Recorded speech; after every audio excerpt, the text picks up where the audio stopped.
रुद्र केने लई दीधु दादा केने दादा हे શું લઈ દીધું कप હે केक અને બીજું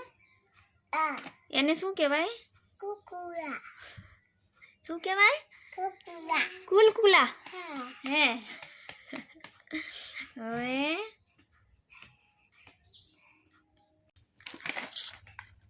કેનું હે ઈ आ तूने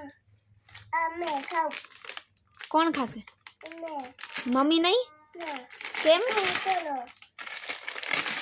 અત્યારે શાક રોટલી પેલા ખાઈ લે પછી ઈ ખાજે હા હા દે ખોલી દઉં દે રાળો ન પાડ સવાર સવારમાં